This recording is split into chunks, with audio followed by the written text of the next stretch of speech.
Audio Jungle.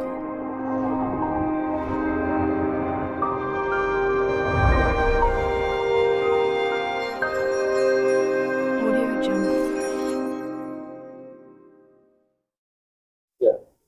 Biografi Syekhona Khalil Bangkal.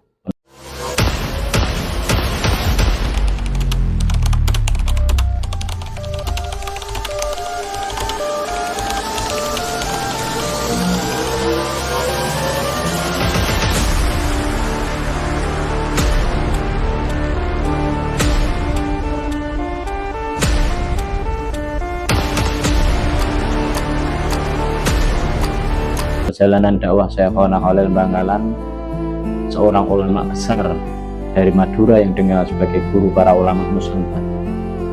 Syekhona Khalil yang memiliki nama lengkap Kiai Haji Muhammad Khalil bin Abdul Latif, lahir pada hari Selasa 11 Jumadil Akhir 1235 Hijriah atau 27 Januari 1820 Masehi di Desa Lagundih, Kecamatan Ujung Pring, Bangkalan, Madura. Beliau berasal dari keluarga ulama besar. Ayahnya yang bernama Kiai Haji Abdul Latif memiliki garis keturunan yang bersambung hingga Sunan Gunung Jati. Menjadi Syekhona Khalil sebagai keturunan ke-32 dari Rasulullah SAW melalui jalur tersebut.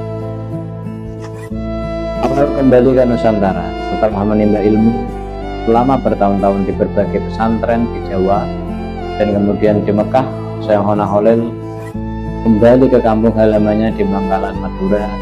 Beliau pulang membawa ilmu yang sangat dalam, baik ilmu syariah yang meliputi ilmu fikih, usul fikih, tafsir, hadis maupun ilmu tasawuf.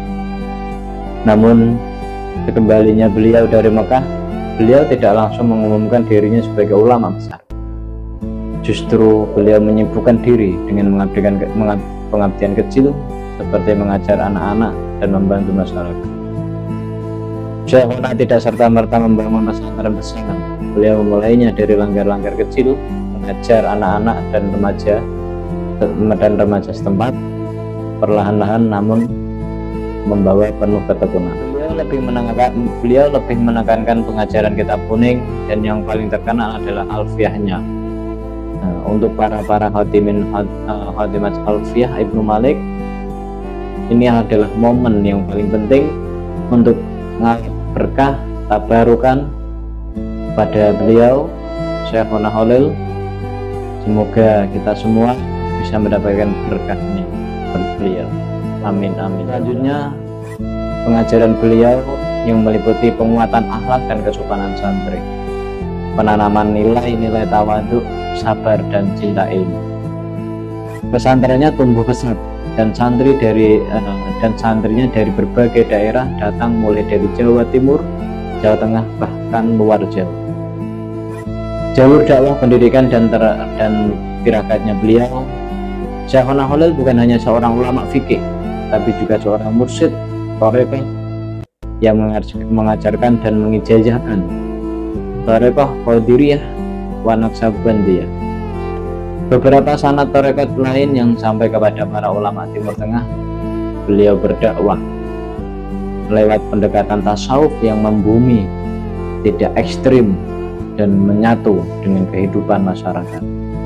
Ia mengajarkan bahwa syariah dan hakikat tidak bisa dipisah dan hanya bisa digapai dengan ketulusan dan perjuangan. Melalui tarekat, Syekhona Khalil menyebarkan nilai-nilai zuhud, tidak cinta dunia, ikhlas, tawakal, cinta Rasul dan sholawat, pengendalian hawa nafsu, dakwah simbolik dan karomahnya beliau.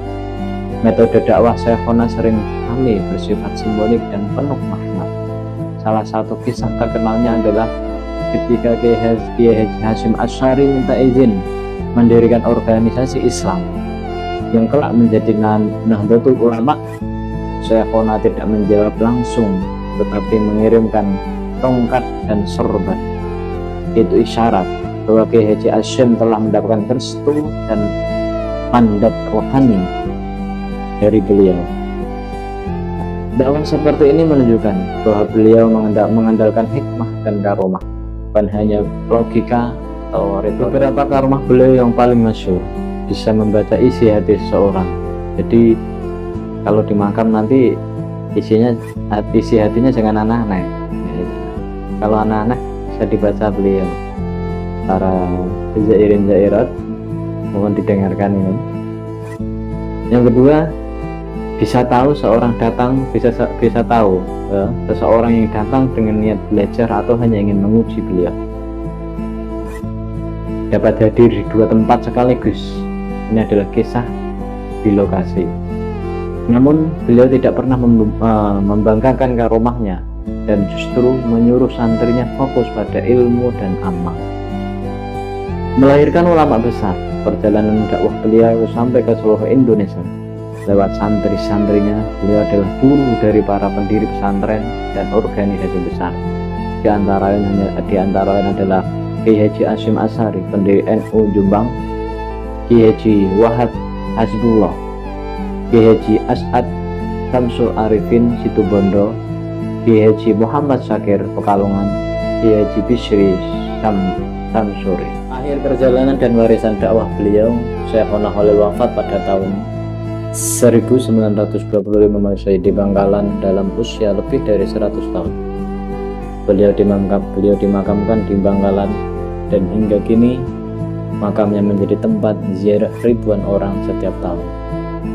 Warisan dakwah beliau bukan hanya bangunan fisik atau kitab, tapi manusia-manusia yang terdidik, penuh adab dan ilmu, yang kemudian membangun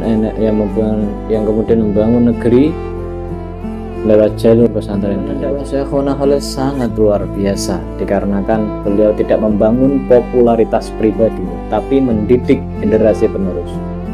Beliau menggabungkan syariat dan tasawuf secara harmonis. Beliau berdakwah melalui pendidikan, bukan provokasi atau politik, tapi beliau menyebarkan pengaruh lewat santri-santri yang menjadi ulama-ulama besar. Cukup sekian biografi yang bisa saya sampaikan, kurang lebihnya saya mohon maaf yang sebesar-besarnya. Semoga kita semua, wabil khusus untuk Khotimin Khotimat Alfiyah Ibnu Malik, dapat mengambil berkah beliau. Amin amin ya robbal alamin. Cukup sekian dari saya. Apabila ada tutur kata yang kurang berkenan, saya pribadi mohon maaf yang sebesar-besarnya. Ihdinas siratal mustaqim. Wassalamualaikum warahmatullahi wabarakatuh. Audio Jungle.